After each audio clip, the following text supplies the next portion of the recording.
Snow White and the Seven Forest Dwellers.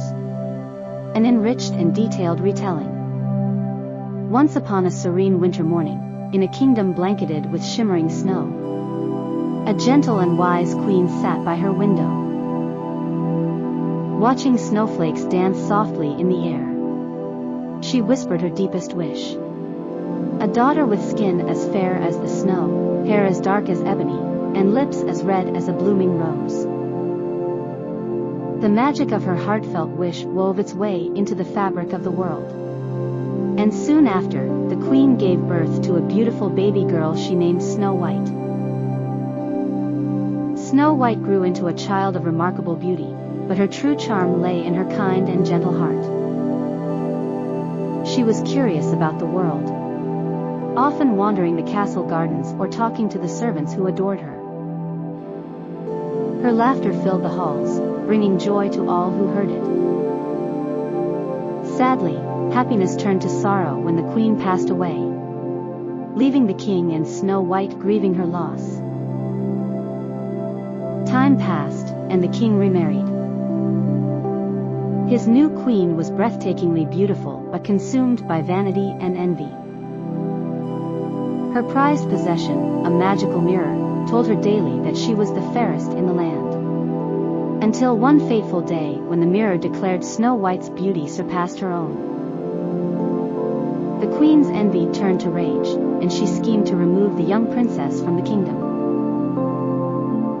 The queen ordered a huntsman to take Snow White into the forest and ensure she would not return.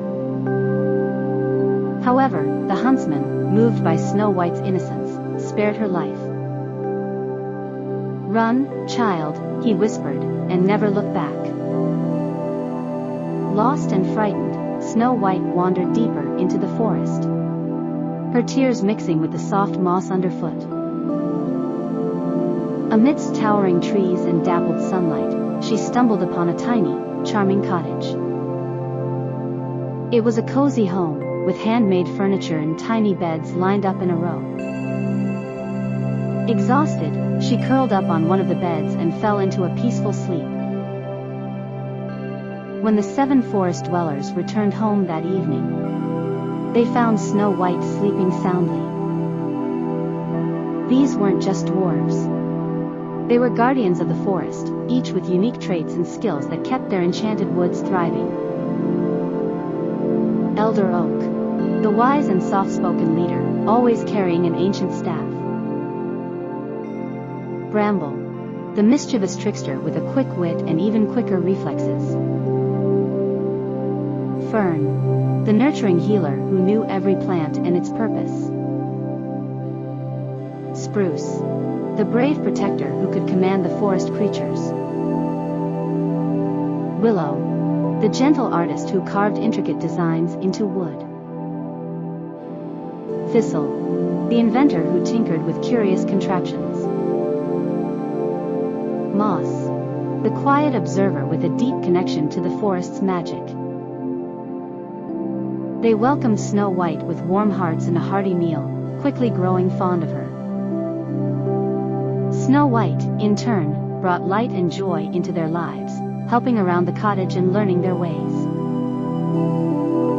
Back in the castle, the queen asked her mirror once again, and its answer sent her into a rage.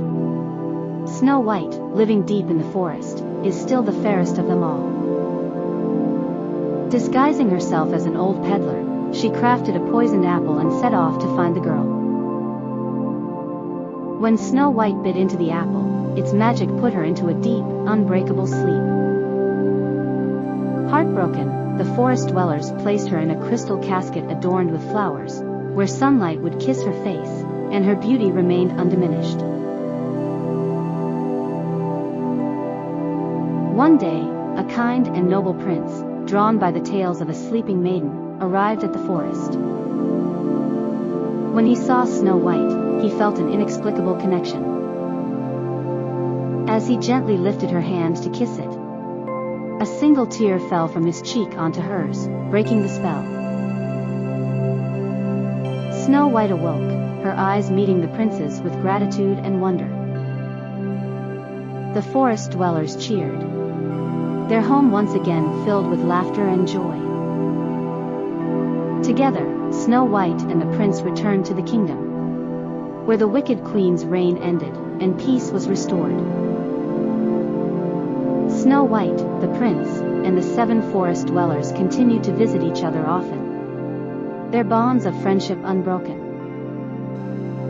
The forest flourished under their care, and the kingdom basked in the light of kindness and love.